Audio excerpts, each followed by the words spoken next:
안녕하세요. 지금 너무 꼼꼼하게 내가 다 외워버려야지 하시면 꽈락이 나올 수도 있고 오히려 더 헷갈리시거든요. 그래서 문제풀이가 더 확실해요. 근데 제가 문제풀이 할 때 옆에 많이 뭘 달아놓잖아요. 반복해서라도 계속 귀에 걸리시라고 계속 적어요. 그러니까 제발 열심히 그것도 한번 보면서 들으셔야 돼요. 알았죠? 어느 순간 문제 보면 어디서 봤던 건데, 어디서 들었던 건데 하면서 답을 찾기가 훨씬 쉬워지실 거예요. 자, 문제풀이 열심히 봅시다. 우선 자, 갑니다. 자, 36번. 보건교육의 일반적 특성에 관한 설명으로 옳은 것은 1. 교육보건은 교육자의 요구에 따라 선정해야 한다. 2. 보건교육을 실시할 수 있는 장소는 한정되어 있다. 3. 교육 내용은 어려운 것에서 쉬운 것으로 실시해야 한다. 4. 보건교육은 지역사회에서 포괄적이고 중요한 업무이다. 5. 교육 내용은 추상적인 것에서 구체적인 것으로 실시해야 된다. 자, 일반적인 특성이에요. 답은 4번이고요. 보건교육이라는 건 지역사회에서 너무나 중요해요. 왜? 모두를 위한 지역사회 주민 전체를 대상으로 내가 아주 중요하게 포괄적이게 기본적인 예방에 대한 교육을 하기 때문이에요. 치료보다 더 중요한 건 뭐야? 예방입니다. 그렇죠? 자, 1번부터 볼까요? 교육 내용은 누가? 피교육자죠. 내가 아니라 교육받는 학생의 입장이고 지역 주민의 전체에 대한 거죠. 그걸 바로 피교육자라고 합니다. 자, 그 다음에 이 보건교육 실시하는 장소는요, 계속 변할 수 있어요. 3, 4명이면 동네에서 그냥 방 안에서 해도 돼. 자, 그 다음에 교육 내용은 어떻게 해야 돼? 가장 쉬운 것부터 접근해야죠. 그래야 사람들이 하고 이렇게 다가오는 거고요. 실천으로까지 이어지는 거다라고 했습니다.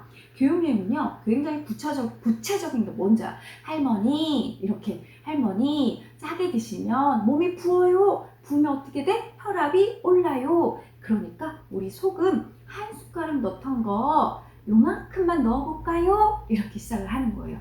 그 다음에 할머니한테 추상적인 거. 자, 그 다음에 할머니 그로 인해서 뭐 뇌졸중도 예방할 수 있고 뭐 이런 여러 가지 다른 것들을 해주고 할머니 이제는 좀 심장 숨 쉬는 것도 편해지셨나요? 막 이렇게 가는 거예요. 그러니까 먼저는 구체적으로 실천할 수 있는 부분을 먼저 알려주는 게 중요하다. 자, 37번. 보건교육 시 교육자와 대상자들 간 관계를 형성하고 대상자의 학습 동기를 높여주어야 하는 단계는 이거 할 거야. 하고 싶은데. 자, 이런 동기를 주는 곳입니다. 언제일까요? 1. 도입, 2. 전개, 3. 정리, 4. 종결, 5. 성과 평가. 자, 당연히 도입입니다. 시작할 때부터 들어가기 전에 서로 간의 관계를 형성하고요. 관계 형성을 하면서 서로 잘 지냈어요. 이러면 요즘에 가장 관심사 뭐예요? 오늘 교육은 이건데 이러면서 확 땡기게끔 해주는 거죠. 그게 바로 도입이에요. 전체 학습에서는 한 10에서 15% 정도를 차지합니다. 그 다음에 뭐야? 전개예요. 직접적으로 자, 교육 시작하겠습니다 하고 교육을 하는 단계예요. 자, 요것은 70에서 80% 메인을 담당해요. 다 끝났어. 그럼 뭐야? 종결이라 그래서 자, 오늘 배웠던 게 뭐였더라? 이러면서 자, 질문도 해주시고 이렇게 앞으로 하시면 돼요. 알았지요? 이렇게 하는 거예요. 자, 요것은 10에서 15%고요. 나가면서 질문지를 받는다거나 뭐 설문을 따로 받아요. 뭐 수정해야 되는 부분은 어떤 게 있냐? 나는 이걸 해보겠다. 교육이 좋았다. 뭐 이런 것들을 받아서 피드백을 받는 겁니다. 자, 38번. 노인 환자에게 인슐린 주사 방법을 교육한 후 환자 스스로가 안전하고 정확하게 인슐린 주사를 수행하는지 평가하기 위한 방법은 1. 관찰법, 2. 병정법, 3. 질문지법, 4. 지필검사, 5. 구두질문법. 자, 어르신들한테요, 인슐린 당뇨 환자분들 많으시니까 직접 놓는 걸 가르쳐 드립니다. 할머니, 약은요 흔드시면 안 돼요. 거품이 생겨서 정확하게 측정이 안 되거든요. 그리고 이거 인슐린 어디 보관하셔야 돼요? 2에서 5도씨 냉감소. 사실 냉장고죠. 그러면 냉장고에서 꺼내셔야 돼. 그리고 끝에 알콜솜을 이렇게 슉 닦어. 그 다음에 이렇게 반을 찔렀어요. 거꾸로 세운 다음에 정확하게 촥 뽑으셔야 돼. 흔들지 말고. 이렇게. 자, 할머니 어디 찔러야 돼? 뽀뽀. 퓨.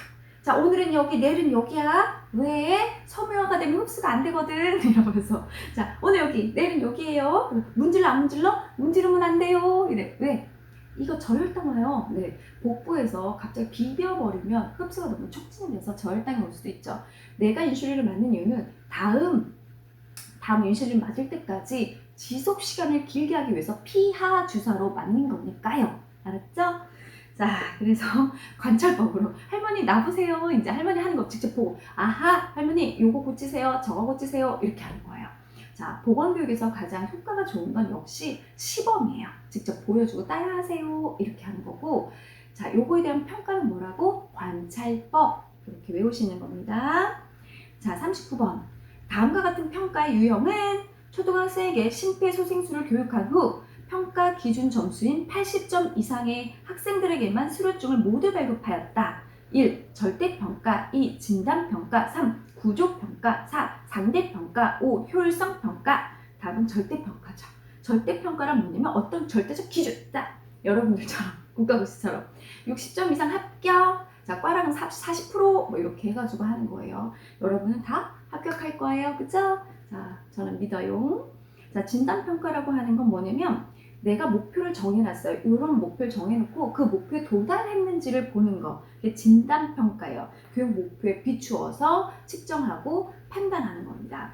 그러면 상대평가는 뭐냐면 너와 내가 있어. 더 잘하는 사람을 A를 줄 테야. 이렇게 하는 거예요. 둘 중 뭐 점수를 매기는 게 아니라 자, 누가 더 잘했는지 내가 상대적으로 보겠다는 거야. 근데 둘 다 망했어. 망한 가운데서 더 잘한 사람을 A 주는 거지. 이해하셨죠? 40번. 지방보건행정조직에 대한 보건복지부의 업무에 해당하는 것은 1. 조직의 인사를 지도 감독한다. 2. 인력의 근로조건 기준을 감독한다. 3. 보건에 관한 기술을 지도 감독한다. 4. 조직의 일반 행정 예산에 관한 사무를 지도 감독한다. 5. 시도와 시군구를 연결하는 중간 조직 역할을 한다. 자, 한번 볼게요. 저를 한번 잠깐 봐주시면 맨 위에 중앙이야. 중앙행정조직은 뭐지? 당연히 보건복지부예요. 그러면 혼자 일을 못하니까 산하기관을 둡니다. 그 산하기관은 보통 국민의료원, 질병관리본부, 뭐 그냥 국립검역소 얘네들이에요. 자, 그럼 이제 내려가야겠죠. 지방보건조직이라는 게 또 있어요. 여러분 잘 알고 있는 보건소, 보건지소, 보건진료소가 여기 나오는 거죠. 자, 그러면 보건소는요, 우선 시험지에 많이 나오는 건 뭐냐면 의료 서비스의 최말단 조직이다. 그리고 무슨 중심이야? 예방 중심이다. 요거 꼭 알아두고 무슨 법? 지역보건법. 이렇게. 자, 근데 가장 큰 문제점은 뭐지요? 요거 시험 문제. 행정의 이원화. 이원화라는 건 뭐야? 보건복지부인데 이상하다. 내려와서 보건소 와서 나뉘어졌어. 업무가. 이상하죠? 자, 보건복지부는요. 기술, 지도, 감독, 전체적인 메인을 결정하지만 자, 행정안전부는요. 행정지도나 감독이나 인사, 사람, 보건소장을 직접 보내기도 하고 또 돈, 예산에 관련된 걸 합니다. 이게 바로 어디서의 행정안전부예요. 보건소의 행정의 이원화의 가장 큰 문제이다.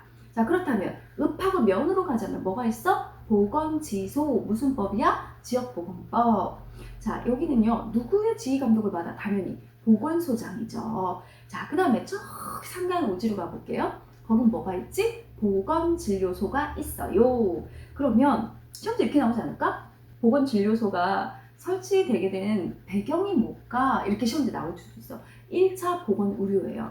1차 보건의료가 뭐야? 이러면 모든 국민에게 기본적인 건강관리 서비스를 제공하는 거, 이게 답인데 그게 언제부터 시작됐어? 이렇게 나올 수 있어. 그러면 1981년 소련의 알마타 회의 이렇게 하시면 돼요. 자, 그때 당시에 소련을 다 모여봐 이랬거든. 야, 니네들 도시나 큰 데는 다 보건소도 있고 병원도 많은데 저기 상간오지는 어떡할 거야? 거기도 국민이잖아. 책임져. 이랬어. 구해야겠지? 그래서 설치하게 된 게 바로 보건진료소예요. 근데 의사를 내려보내자니 사람들, 국민들 별로 몇 명 되지도 않는데 애기 받을 사람이 필요한 거고 기본적인 예방, 아주 응급처치만 할 수 있으면 되겠지. 그래서 간호사를 24주 교육해서 내려보냅니다. 그게 바로 누구예요? 보건의료원이에요. 간호사 출신 조산사입니다. 보건의료원을 글로 내려보냅니다. 자, 얘는 무슨 법을 따르냐면 지역보건법이 아니에요. 무슨 법이야? 저기 상당 오지라 그랬지. 농어촌 특별법. 알았죠? 자, 이렇게 외우시는 겁니다. 41번. 다음에서 설명하는 보건의료 시설은 설치 목적은 보건의료 취약지역의 보건의료 서비스 접근성 제고. 자, 법적 근거는요. 농어촌 등 보건의료를 위한 특별조치법입니다. 설치 운영권자는요. 시장과 군수고요. 서비스 내용은 질병 부상 상태를 판별하기 위한 진찰이나 검사, 예방접종, 건강 증진 서비스이다. 1번 의원. 2번 보건소, 3번 보건의료원, 4번 보건진료소, 5번 건강생활지원센터. 뭘까요? 딱 봐도 취약지역이고요. 농어촌 특별법입니다. 보건진료소죠. 자, 여기서 보시면 의원은 외래만 보는 거고요. 보건소는 어디에 있어? 시군, 구청, 시군구에 각 한 개소씩 설치가 되어 있잖아요. 보건의료원은 농촌에 설치를 했고요. 보건소 더하기 병원이 바로 보건의료원입니다. 자, 얘네들은 하나같이 뭐 보건소, 보건지소, 그다음에 보건진료소 얘네들은요. 우리 예방을 위한 곳이고요. 건강 증진을 목적으로 해요. 건강 증진은 뭐냐면 지금보다 조금 더 나은 상태라는 뜻이에요. 내가 지금 당뇨가 있으면 합병증이 오지 않게 조절 잘하는 것도 건강 증진이고요. 내가 지금 건강해. 그 건강을 유지하기 위해서 관리하는 것도 다 건강 증진인 거예요. 아셨죠? 자, 42번. 보건의료 체계 구성 요소 중에 인력, 시설, 장비, 지식 및 기술의 범주로 분류되는 것은 1. 경제적 지원, 2. 자원의 조직화, 3. 보건의료 자원의 개발, 4. 보건의료 정책 및 관리, 5. 보건의료 서비스의 제공 이렇게 있는데요. 보건의료 체계라는 것 자체는 국민의 건강을 보호 증진을 위해서 보건의료인이 행하는 모든 활동을 뜻해요. 예를 들면 1차 예방, 2차 예방, 3차 예방 이런 게 다 여기 속하는 거죠. 1차 예방은 건강 증진, 예방이잖아요. 2차 예방은 조기 발견, 조기 치료잖아요. 3차는 재활이잖아요. 이런 게 다 보건의료 체계에 다 포함이 되고 있습니다. 자, 그 다음 43번. 우리나라 노인 장기 요양 보험 제도의 서비스 대상자는 자, 노인 장기 요양 보험 제도는요. 현재 노인 65세 이상이거나 아니면 그 이하라도 노인성 질환을 가진 분들에 한해서 모든 국민을 대상으로 하고 있습니다. 자, 1번 볼까요? 결핵으로 6개월 이상 일상생활 수행이 어려운 60세. 우선 결핵이 노인성 질환이 아닙니다. 땡. 파킨슨병으로 6개월 이상 일상생활 수행이 어려운 50세. 맞습니다. 파킨슨병이 바로 노인성 질환이기 때문이고요. 나이는 중요하지 않습니다. 3. 당뇨병으로 6개월 이상 일상생활 수행이 어려운 40대. 당뇨병 땡. 40세도 땡. 시각장애로 6개월 이상 일상생활 수행이 어려운 30세 땡.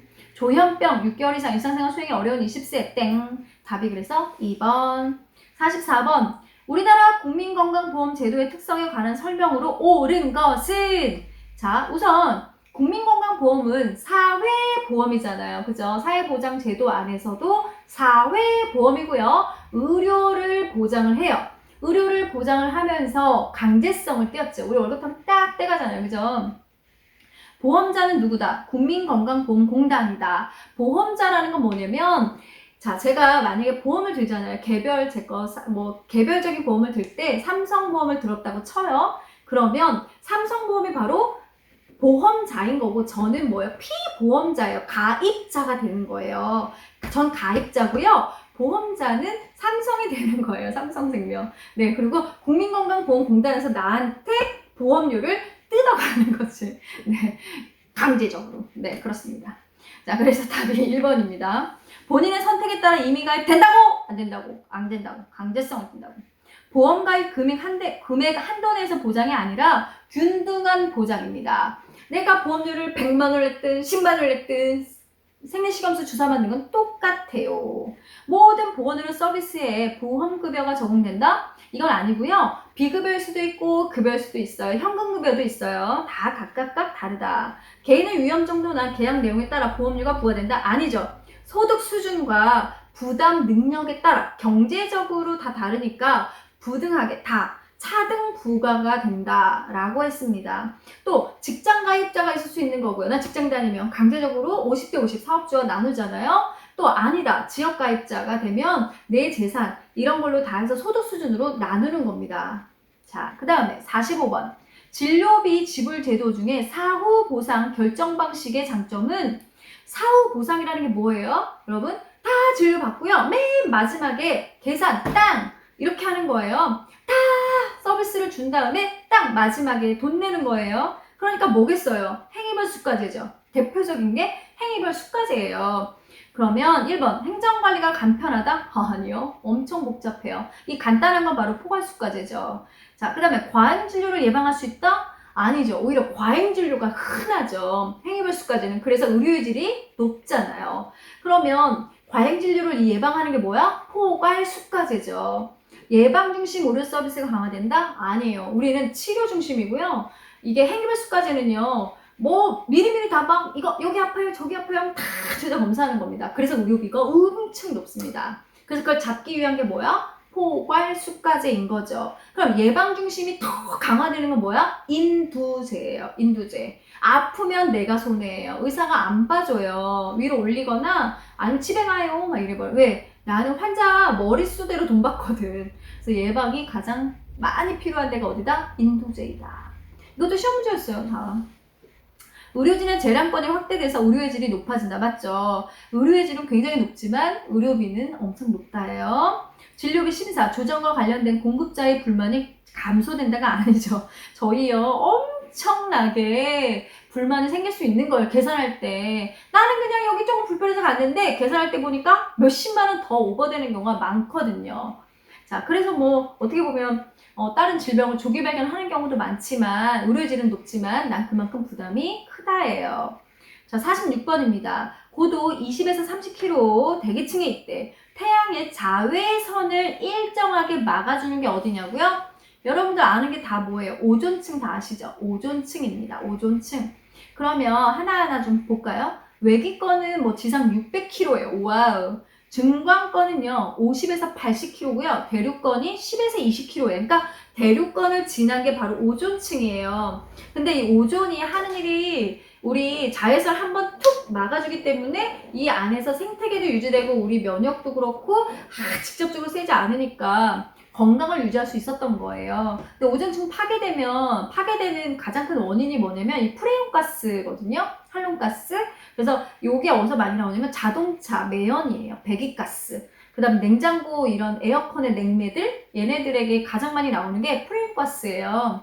그래서 이런 거 원인입니다. 자, 오존층 파괴가 되면 가장 먼저 인간에게는 면역이 떨어지는 것도 있지만 피부암이 1번이에요. 그죠? 자외선이니까요. 피부암, 그 다음 백내장 진짜 많이 일으키죠. 적외선도 마찬가지고 지구온난화를 일으키죠. 왜? 한번 거리지 않고 직방으로 들어오니까 지구온난화도 원인이 됩니다. 자, 그 다음에 47번입니다. 다음에 설명하는 대기오염 현상은 공장이나 자동차 배기가스에서 배출된 산화물이 대기 중에서 산화되어 있다가 지상으로 강화하여 생태계를 교란시키고 산림 황폐화, 철제 구조물 부식 등의 피해를 준다. 자, 이것만 봐도 딱 봐도 나오겠네요. 자동차 배기가스 부식하면 뭐예요? 산화 이러면 산성비 이렇게 맞추셔야 되세요. 산성비의 가장 큰 원인은 아황산가스예요. 아황산가스가 가장 많이 나오는 게 바로 자동차 배기가스고요. 그리고 또 하나는 산성비 가장 큰 문제는 뭐냐면 호수 있잖아요. 호수는 하천을 산성화시켜요. 그래서 물고기들이 다 죽어요. 인간에게는 또 이런 산성비 계속 맞으면 면역이 떨어지고요. 그 다음에 또 하나는 토양을 다 산성화시키면 제대로 된 식물이 자라날 수도 없습니다. 자, 기온 역전 설명을 해드릴게요. 기온 역전. 자, 이거 볼펜 한번 보실까요? 자, 여기 산에 여기가 히말라야라고 한번 상상해보세요. 히말라야 쭉 올라갑니다. 그럼 히말라야 올라가고 여기 밑에 대지 있잖아요. 여기는 따뜻해요? 추워요? 여러분 생각해보세요. 여기 따뜻하죠? 그래서 꽃이 막 핍니다. 온도가 높다는 걸 의미하죠. 올라갑니다. 그때 눈발이 내리기 시작해요. 여기 같은 뭐야? 완전 눈밭이야. 그치. 그 온도가 낮다는 걸 의미하죠. 맞죠? 이거가 뒤집힌 게 기온 역전이에요. 이렇게 간단하게. 그래서 자, 상부 기온이 하부 기온보다 낮아야 되는데 높은 걸 뜻하는 게 바로 기온 역전이다. 이게 대기 오염이 가장 많이 생기는 현상.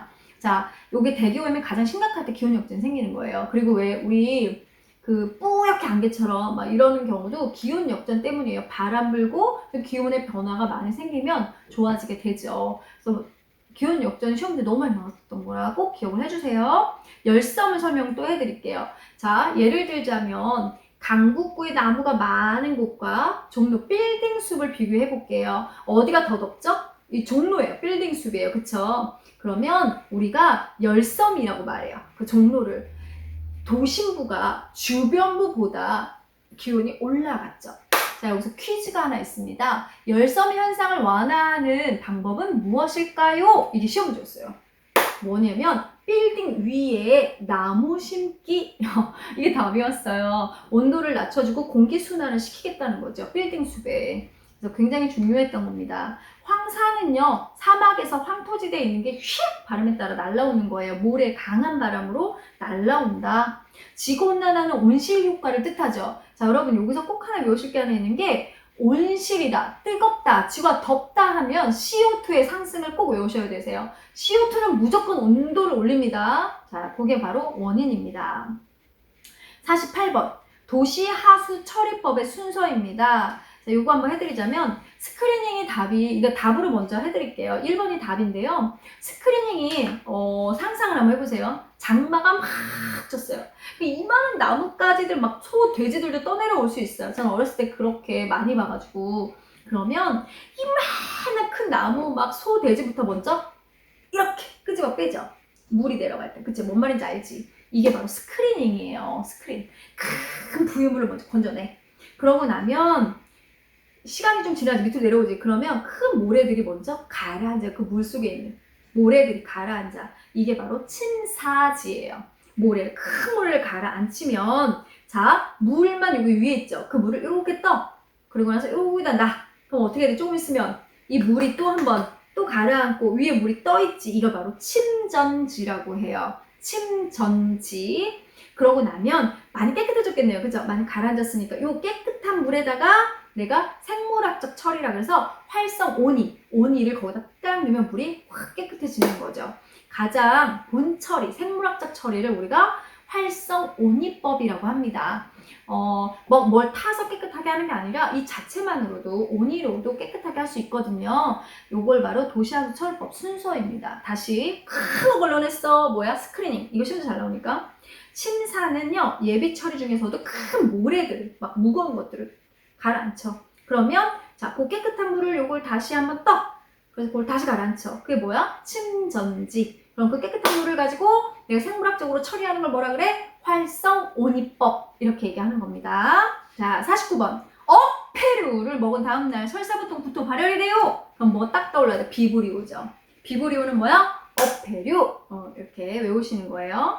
자, 그러면 하나부터 볼까요? 웰치는요, 토양이 있어요. 그리고 위장장애를 많이 일으키지만 그렇게 치명률은 높지 않습니다. 자, 살모넬라인데요. 살모넬라 요새 뉴스에서 많이 나오니까 돼지 콜레라균을 우선 가졌어요. 돼지고기를 위생적으로 잘 도축하지 않았을 때 살모넬라 걸릴 수 있고요. 또 하나는 계란이에요. 오염된 계란 껍데기나 이런 거 살균 처리 안 하고 그렇게 막 만진 손으로 막 더러운 거 만진 손으로 막 계란 만지고 그대로 까고 막 이랬을 때 걸릴 수 있습니다. 이게 바로 살모넬라인데 다행히도 저온 살균이 가능합니다. 보틀리누스는 뭐예요? 독소형 중에서도 유명한 치사율이 높기로 유명하잖아요. 유통기한 지난 통조림이에요. 그래서 얘는 신경계 장애로 결국에 사망해요. 호흡근 마비로 사망한다. 보틀리누스균입니다. 노로바이러스는 아동에서 한 번씩 나왔었어요. 이게 왜 나왔냐면 유행성 바이러스 위장염이거든요. 그러니까 이게 대변이나 구토물이나 음식이나 이런 게 물에 의해서 감염이 되는데 전염성이 너무 높아요. 근데 여러분 전염성은 엄청나게 높은데 사망률은 거의 없고요. 회복률도 또 되게 좋아요. 네, 설사 좀 작작하고 나면 또 좋아지거든요. 근데 신생아실에서는 되게 위험한 거예요. 왜? 신생아는 설사 3번 이상 하면 응급이거든요. 그러니까 달라. 젊은 사람이 설사하는 거와 신생아 설사하는 건 너무 다르죠. 그래서 노로바이러스가 나왔습니다. 그래서 젖병을 같이 쓰지 않는다. 뭐 이런 식으로 나옵니다. 자, 50번입니다. 산업필요에 관한 설명으로 옳은 것은 자, 피곤해. 이랬더니 피곤해. 좀 잘래. 자, 이게 바로 산업피로예요.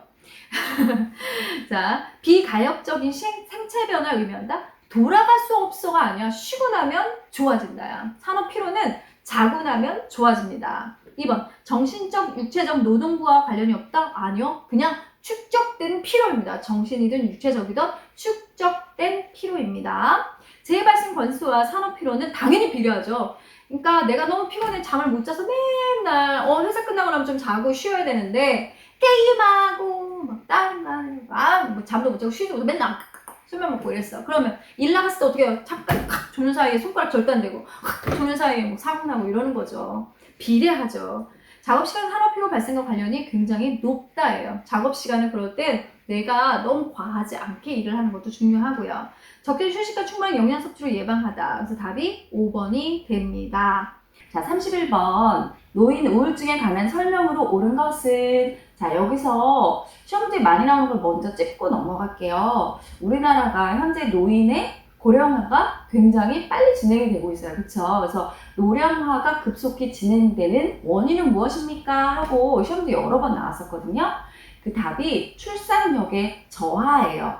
왜냐하면 아기가 많이 출산이 되면 노인의 인구가 어느 정도 선을 유지해도 다 생산 인구가 가능해지거든요. 그래서 노인 인구가 많아져도 출산력이 그만큼 받쳐주면 절대 고령화가 빨리빨리 진행이 되지 않습니다. 그래서 우리나라 같은 경우 노령화가 급속히 진행되는 원인은 하면 답은 출산력의 저하가 되겠습니다. 자, 그 다음에 이제 노인 우울증 문제 풀어볼게요. 옳은 것은 1번. 진단과 치료가 쉽다. 아니에요. 많이 어렵습니다. 왜냐하면 노인의 여러 가지 노화로 오는 증상들과 그 다음에 직접적으로 오는 질병 구분이 잘 안 돼요. 그리고 특히나 우울증은 그냥 어른들은 그냥 원래 말없이 계시는 거 아닌가? 이러다가 그게 실제 우울증인 경우가 꽤 있습니다. 2번. 여자보다 남자에게 흔하다. 요거는 정확하진 않겠지만 교과서에 있는 걸 말씀드리자면 여성분들은 출산을 해요. 그쵸? 아기들을 계속 키웠어. 그러다가 아이들이 빈집 증후군도 나타나고 그때 또 맞춰서 폐경도 왔어요. 그러면서 우울증이 더 온다고 되어 있어요. 그래서 남성보다는 여성이 조금 더 우울증이 더 심하다. 이렇게 나와 있습니다. 3번. 치매와 유사한 증상이 있다. 맞습니다. 이게 바로 정답인데요. 치매와 우울증. 저분이 우울해서 저러시나? 근데 알고 봤더니 치매 증상이 진행되고 있는 경우가 좀 많아요. 4번. 심신의 건강 상태와 관련이 없다가 아니라 몸이 많이 아프니까 나 아프다 하고 이러고 계시다 보면 나 아파서 그러신 거야 아니면 우울해서 그런 거야 이게 구분도 안 돼요. 그래서 실제적으로 건강 상태가 컨디션이 떨어지면서 우울증이 같이 오고 우울증이 이렇게 오면서 같이 치매도 오고 이런 경우가 많이 있습니다. 5번. 정상 노화 현상과 뚜렷하게 구분된다? 구분이 되지 않습니다. 아까도 얘기했지만 노화냐 아니면 이게 질병이냐 아니면 이걸로 해서 우울증이 왔냐 이걸로 또 치매가 왔냐 잘 구분이 안 됩니다. 자, 32번. 노인의 낙상을 예방하기 위한 간호부조 활동으로 옳은 것은? 자, 노인분들은요 낙상을 하게 되면 예방이 가장 중요하다라고 나와 있어요. 낙상을 해서 골절이 되면 골절 상태에서 어렸을 때 와상 상태라도 되는 날에는 욕창, 2차적인 또 손상으로 이어지고 있습니다. 그래서 노인은 무조건 낙상은 예방이 가장 중요하다. 요거 꼭 알아두시고요. 1번. 실내 조명을 어둡게 한다? 아니요. 실내는 좀 밝게 해두시고요. 밤에도 간접 조명을 반드시 켜두라고 되어 있어요. 낙상하실 수 있으니까. 2번. 옷을 입을 때 서서 입게 한다? 아니요. 의자에 앉거나 아니면 바닥에서 편안하게 천천히 옷을 입으시도록 합니다. 3번. 뒷굽이 높은 신발? 아니요. 굽이 없는 게 가장 좋겠죠. 자, 4번. 앉고 일어날 때 신속히 움직이게 한다? 아니요. 천천히.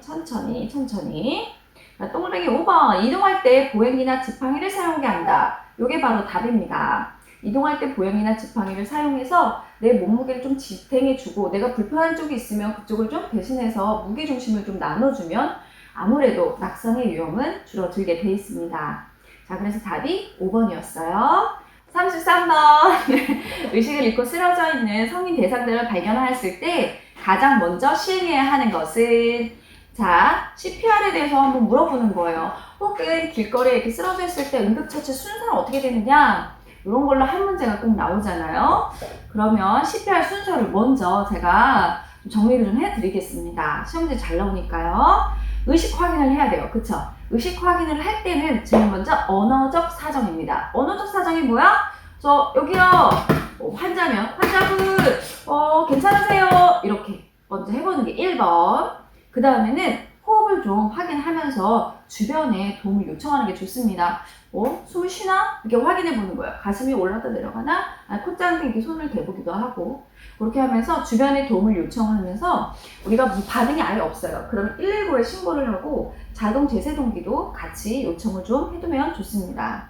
그러고 나서 호흡이 없어. 그럼 어떻게 해야 돼? 빨리 흉부 압박을 해야 돼요. 이 흉부 압박을 할 때는 이 가슴의 중앙, 이 흉골의 아래쪽에 절반 쪽에다가 손바닥을 겹쳐서 놓고 이렇게 전체적으로 팔은 직각 상태로 하게 되어 있는데 몇 번을 하냐? 30번입니다. 흉부 압박 몇 번? 30번을 하게 되어 있고요. 이 깊이는 보통 한 5cm 정도의 깊이예요. 그러니까 쿡쿡 해야 되기 때문에 생각보다 힘이 많이 들겠죠. 그 다음에는 어떻게 해야 될까? 기도 개방을 해요. 기도 개방을 한다는 건 뭐냐? 혹시라도 이물질이 있으면 뱉어내게끔 좀 도와주면서 이물질 제거를 하면서 동시에 인공호흡을 합니다. 인공호흡은 1초에 1회고요. 보통은 2번을 연달아 해줘야 돼요. 코를 막고 입 전체로 넣어주기도 하고요. 아동인 경우에, 아니 신생아인 경우에는 우리가 입에다 코와 입을 한 번에 넣고 불어 넣습니다. 이때 가장 중요한 건 뭐다? 가슴이 올라오는지 확인한다. 자, 이게 굉장히 중요한 거였죠. 그러면 한번 보겠습니다. 의식으로 쓰러져 있는 성인 대상자예요. 제일 먼저 뭐부터 하나? 1번 1초 동안 인공호흡? 아닌데 이건 맨 마지막이었죠. 2번 10초 동안 얼굴과 가슴을 관찰한다. 이 관찰이라는 거는 숨을 쉬나 호흡을 하나 확인하는 거일 수도 있고 내가 인공호흡을 하고 확인하는 과정일 수도 있죠. 땡. 고개를 옆으로 돌려 질식을 예방한다. 요거는 아까 기도 개방에 속해요. 그죠? 호흡을 먼저 확인하면서 바로 기도 개방을 해주고 있죠. 자, 4번 119에 신고하고 자동심장 충격기를 요청한다. 이거는 의식을 확인하면서 반응이 없으면 바로 하시게 되는 거고요. 그 전에 똥글뱅이 5번 대상자 어깨를 두드리면서 소리쳐서 반응을 확인한다. 이게 바로 답이에요. 근데 이게 시험지에 나올 때는 의식 확인을 할 때 가장 먼저 어떻게 해야 되냐? 이게 시험지에 나오면 언어적 사정을 찾으시면 되세요. 자, 34번입니다. 코피가 나는 환자를 위한 간호보조 활동으로 오는 것은 코피 다들 나보시지 않았나요? 네, 공부 열심히 해서 코피 한번 흘려보는 게 소원이기도 하죠. 그죠?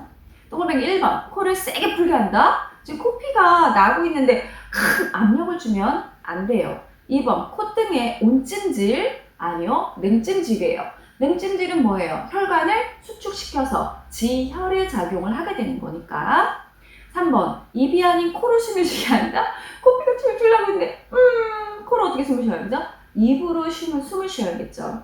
4번 입안으로 넘어온 혈액을 삼키게 한다. 요게 또 시험에 나올 때 왜 입안에 이렇게 넘어온 혈액을 뱉게 하느냐 이게 시험 문제로 한번 나온 적이 있어요. 그건 바로 오심이에요. 오심. 나오지. 이렇게 약간 구역질이 날 수 있어요. 그래서 뱉습니다. 혹은 얘가 기도로 넘어갈 수도 있어요. 위험해요. 내가 꼬딱꼬딱 내가 삼키는 게 아니잖아요. 저절로 넘어가기 때문에 좀 위험할 수 있어요. 그래서 뱉어냅니다. 우선은 오심 유발이 가장 커요. 굉장히 냄새나요. 그죠? 똥글뱅이 5번 머리를 앞으로 숙인 채 좌의를 취하겠다. 정답이죠. 그래서 코피가 났을 때 엄마들이 진짜 이렇게 하는데 굉장히 안 좋아요. 이렇게 하시면 기도로 넘어갈 확률이 높고 우선 또 뭐 식도로 넘어가도 굉장히 냄새나고 그렇습니다. 그러니까 고개는 앞으로 그래서 쏟아지면서 지혈을 할 수 있게끔 코를 좀 막아준다거나 압력은 가하지 않는 게 굉장히 중요하죠. 자, 35번 대퇴골 골절로 응급실에 도착한 환자를 위한 간호보조 활동으로 옳은 것은 대퇴부는 어딘지 아시죠? 여기. 대퇴골 골절로 응급실에 도착했대요. 어떻게 해야 될까요? 1번 골절 부위의 혈압을 측정한다? 이런 건드리면 안 되지 무슨 대퇴부의 혈압을 측정해. 그죠? 이렇게 상처 있거나 다쳤을 때 절대 그쪽으로 혈압을 재면 안 돼. 상박이 되면 되겠죠. 굳이 대퇴에는 되지 않아요. 골절 부위에 온찜질일까요? 냉찜질일까요? 이거 배우셨죠? 우리 냉찜질은 24시간 이내고요. 온찜질은 24시간이 지나면서부터예요. 그래서 처음에는 고통, 동통의 경감, 그다음 부종 경감 이래가지고요. 지혈로 해야 되는 경우도 있고 그래서 냉찜질을 먼저 해요. 그러고 나면 24시간이 지나고 나면 순환을 시켜야 돼요. 그래서 온찜질로 바뀝니다. 3번 골절 부위에 될 구목을 준비한다. 딩동댕 3번이 답이에요. 왜 그럴까요? 이것도 잘 나와. 2차적인 손상 예방이에요.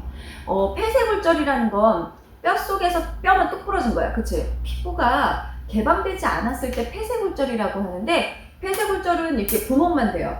근데 개방골절은 뼈가 피부를 뚫고 올라왔어요. 이랬을 때 응급처치 1번은 뭘까요? 멸균적인 거즈로 덮는 거예요. 헝겊으로 덮거나 멸균으로. 왜? 감염의 우려 때문이에요. 쫄았기 때문이죠. 그리고 나서 부목이에요. 여러분 다시 정리해 드릴게요. 폐쇄골절은 부목이 1번, 개방골절 1번은 멸균포 혹은 뭐 멸균꺼즈 덮은 다음에 부목입니다. 그래서 요거 꼭꼭꼭 기억해 놓으세요.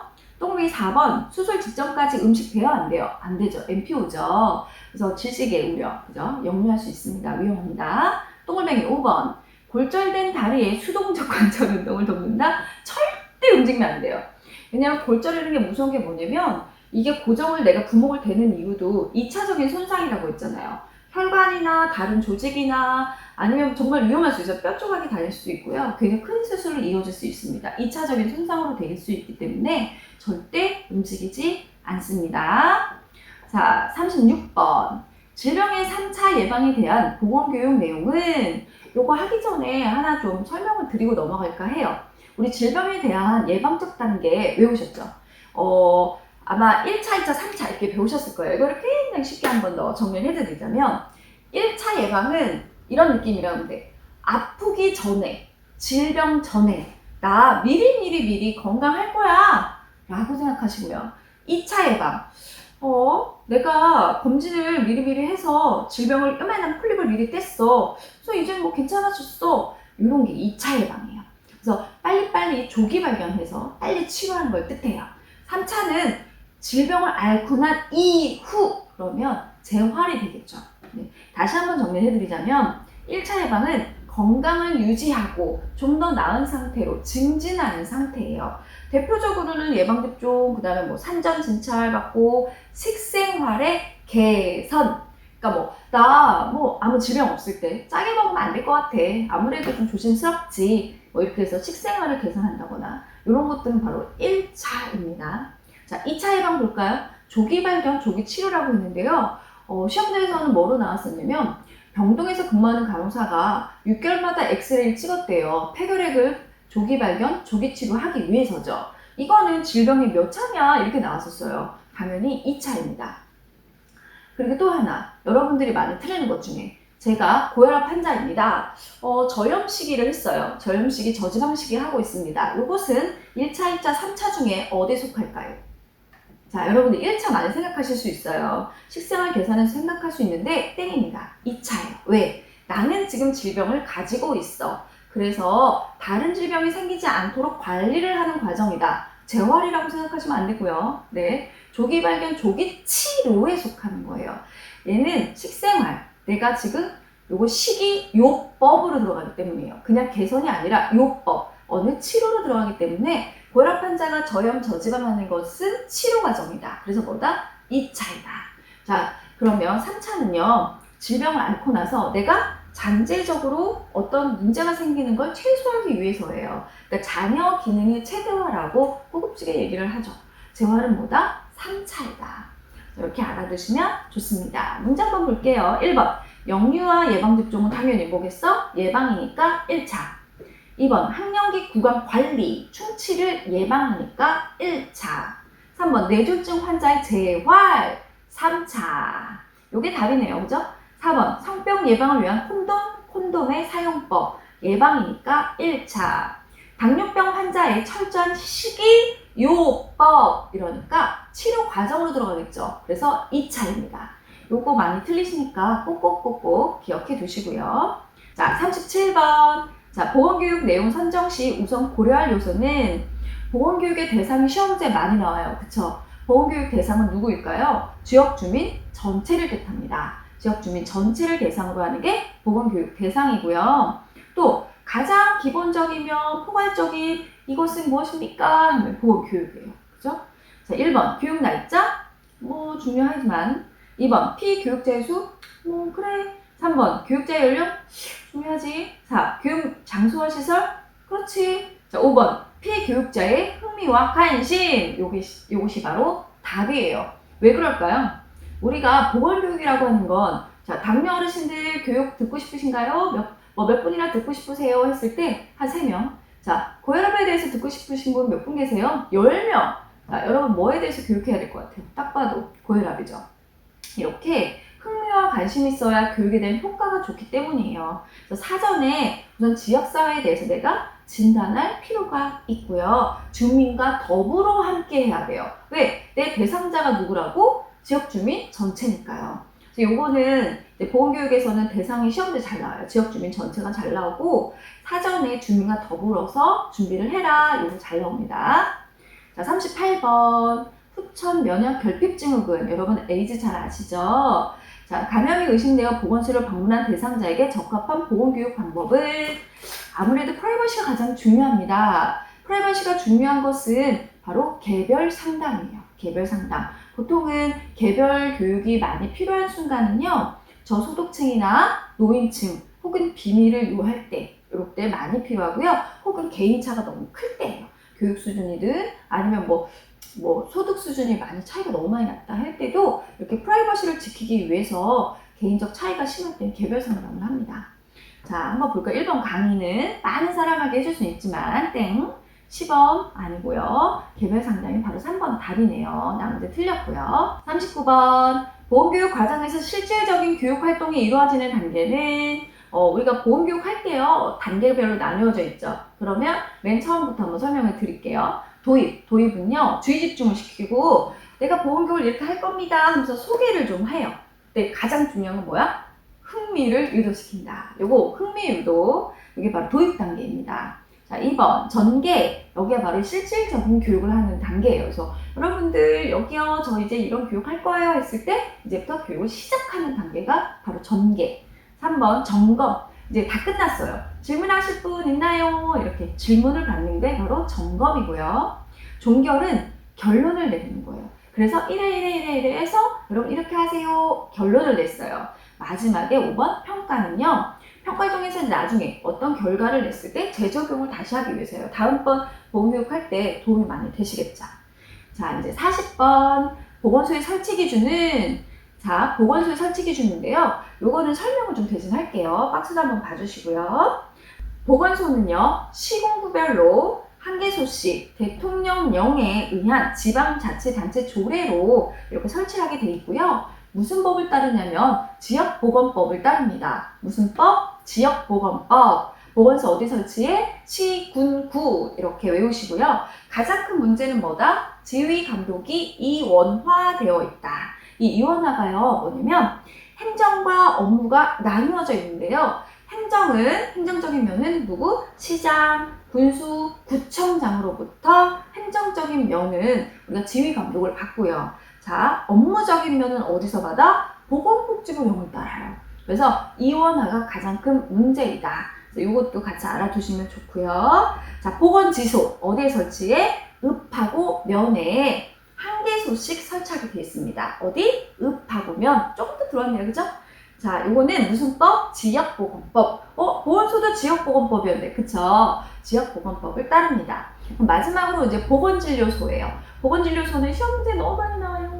꼭꼭꼭 기억하시는데요. 리 단위의 상간오지, 벽지에 설치를 하고요. 무슨 법이냐면, 좀 길게 설명드리면, 농어촌 보건의료를 위한 특별조치법에 의해 근거한다. 쉽게, 농어촌 특별법. 몇 년도? 1980년 12월. 이렇게 같이 외워두세요. 다시.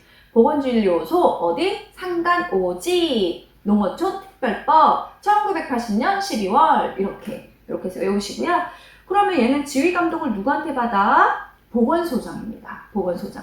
보건지소장이 아니라 보건지소도 보건소장으로부터 지휘 감독을 받고 보건진료소도 보건소장으로부터 받는다. 그러면 거기서 일은 누가 해? 시험 너무 많이 나오는데 보건진료원입니다. 보건진료원이 누구야? 간호사인데 그죠? 간호사 또는 조산사로 몇 주? 24주 교육을 이수하고 여기 보건진료소로 가는 거예요. 이거 시험 문제 잘 나옵니다. 꼭꼭꼭 기억해 두시고 좀 돌려보셨으면 좋겠어요. 이 부분은. 그 다음에 보건의료원이 또 핫하게 시험 문제 나오는데요. 보건의료원 설치를 어디다 하느냐 이렇게 나와요. 농촌이에요. 농촌. 자, 어촌 아니에요. 농촌입니다. 농촌 지역의 의료 서비스 격차를 줄이기 위해서 보건소에 보건소 플러스 병원을 의미하는 겁니다. 그러니까 보건소 역할도 하고 병원으로서도 역할을 하는 것이 바로 뭐야? 보건의료원. 자, 외우기 편하게 드릴게요. 보건이죠. 보건이라는 건 직접적인 의료는 아니잖아요. 보건 뒤에 뭐가 붙었어? 의료가 붙었지. 그럼 병원이라는 소리지. 그러면 보건의료원은 보건소와 병원 합해놓은 거예요. 어디 설치? 농촌. 이렇게 외우시면 되시겠습니다. 41번 세계보건기구에서 제시한 1차 보건의료 요소 중 다음에 해당하는 것은 박스 봐주세요. 지리적, 지역적, 경제적, 사회적 이유로 차별이 있어서는 안 된다. 자, 누구나 똑같아야 되는 거죠. 1번 접근성. 이게 바로 정답입니다. 평등하게 이용 가능해야 한다. 자, 2번 효율성 아니고요. 3번 수용 가능성은 지역 주민이 받아들일 수 있는 방법과 수준이어야 한다라는 거고요. 4번 주민의 참여, 주민의 적극적인 참여가 있어야 된다. 자, 5번 지불 부담 능력, 그들의 지불 능력에 맞는 보건의료 우리가 비용으로 제공하여야 한다라는 뜻입니다. 자, 42번 우리나라의 사회보장에 관한 설명으로 옳은 것은 제가 박스를 준비했습니다. 자, 박스 한번 보시고 사회보장 설명해 드릴게요. 사회보장은 크게 사회보험, 공공부조, 공적부조, 또 공공서비스로 나뉩니다. 사회보험은요, 4대 보험을 떠올리시면 되시는 거거든요. 사회보험 먼저 설명드리면 소득과 의료보장으로 나뉘는데 소득보장은 국민연금, 고용보험, 산재보험으로 나뉘고 의료보장은 건강보험, 산재보험으로 나뉩니다. 자, 공적부조, 공공부조는요, 생활보호와 의료보호, 의료급여로 나뉘고요. 공공서비스는 사회복지서비스와 또 보건의료 서비스로 나뉘게 됩니다. 그래서 이 사회보험 같은 경우는 강제성을 띠는 게 특징이고요. 공공부조, 공적부조는 최저생활을 보호해주고 그분들이 이제 일종의 구빈제도로 나라에서 해주기 때문에요. 뭐 큰 생활을 해줄 수는 없지만 기본적인 생활을 누릴 수 있게만 도와드리는 거고요.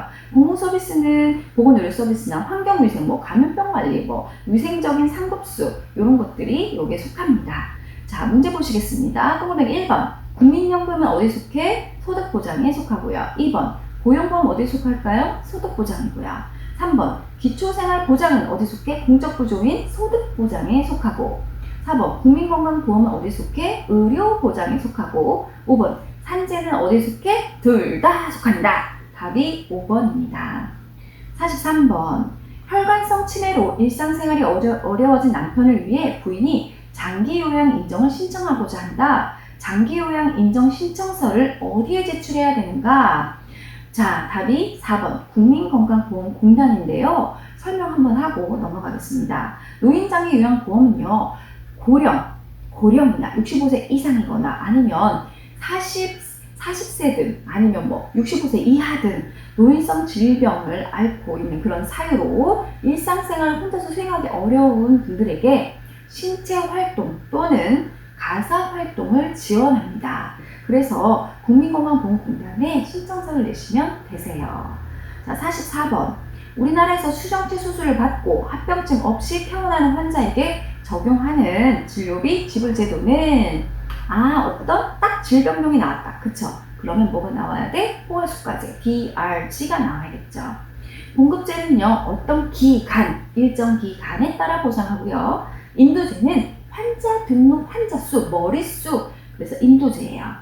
자, 포괄수가제는요, 지금 방금 말했던 것처럼 진단명에 따라서예요. 현재 우리나라는 7개 군에 따라서 포괄수가제를 시행하고 있습니다.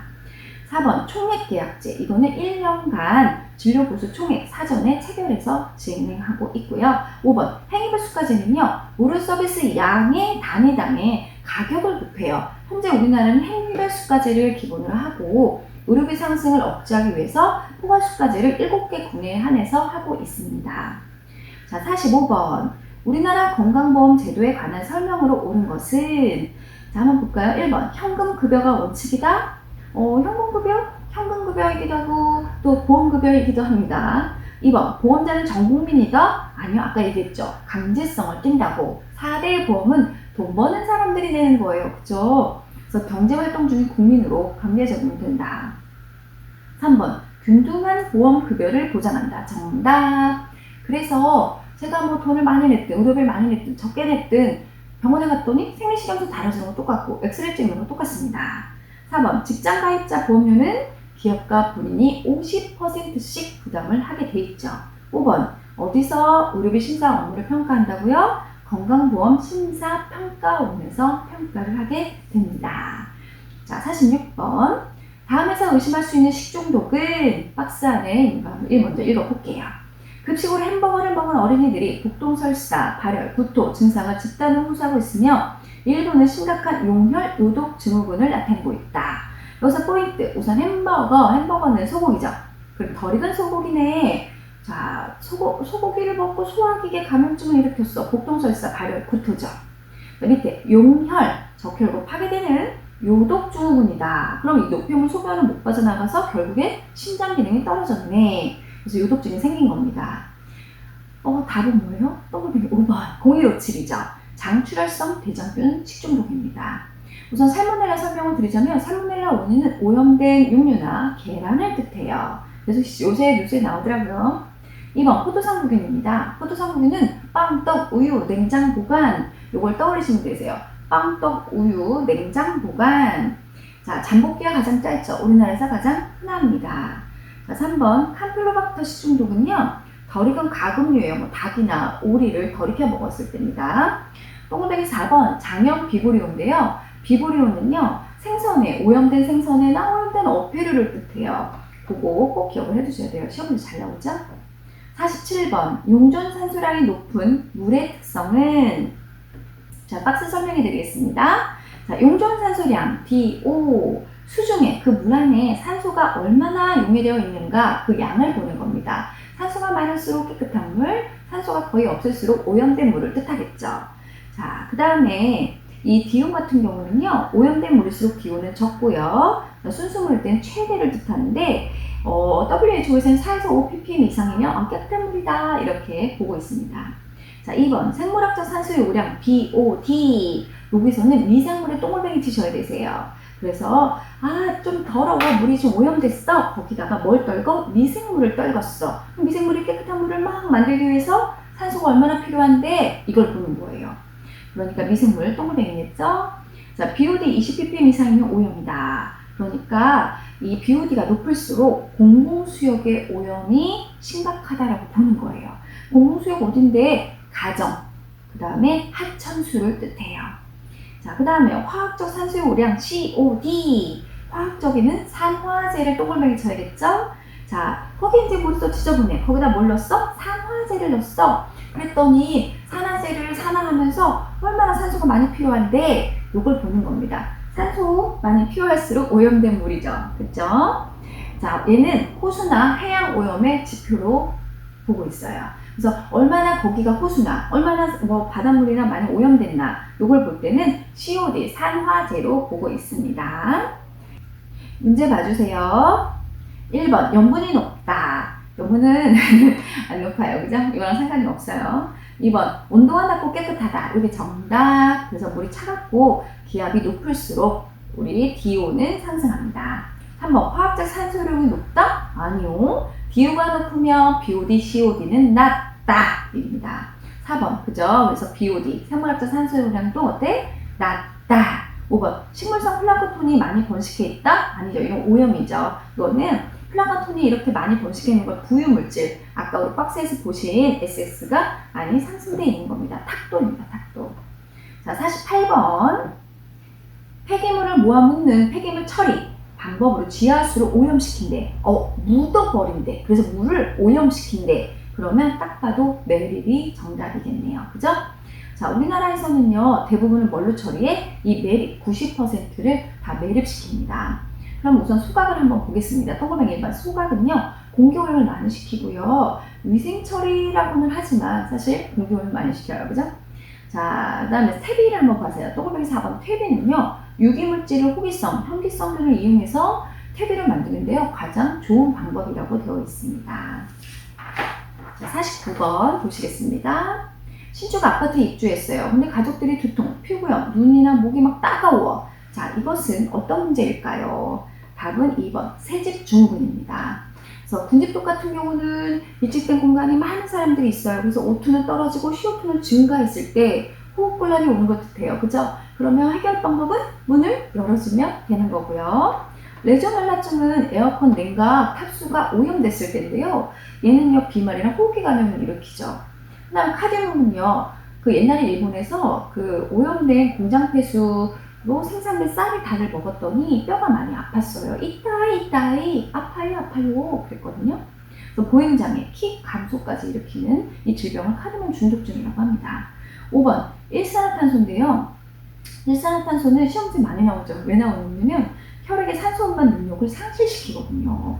그리고 또 하나는 공기보다 좀 가벼워. 석탄이나 휘발유가 완전 연소가 아니라 불완전 연소됐을 때, 그래서 우리가 옛날에 연탄가스를 떠올리시면 되시겠습니다. 자, 50번입니다. 장시간 컴퓨터를 봤어요. 그랬더니 목이나 어깨가 결리고요, 눈이 피로하고요, 정신신경계 증상까지 생겼습니다. 이것은 동글뱅이 5번이 답이에요. VDT입니다. 그래서 거북목 증후군도 일으키게 되죠. 자만병은 고기압이죠. 그 다음에 항공병은 저기압이죠. 진폐증은 분진이 흡입됐을 때, 소음성 난청은 소음에 장시간 노출이 됐을 때 청각세포가 위축되는 걸 뜻해요. 그래서 자, 오늘도 50번까지 끝났고요. 곧 이어서 바로 6강 들어가겠습니다. 감사합니다. 구독, 좋아요 하시죠? 1강부터 쭉 보셔야 이 문제풀이가 더 이해가 쉬우시니까요. 쭉 봐주세요. 감사합니다. 꼬치 인사하자. 꼬치 감사합니다. 꼬치.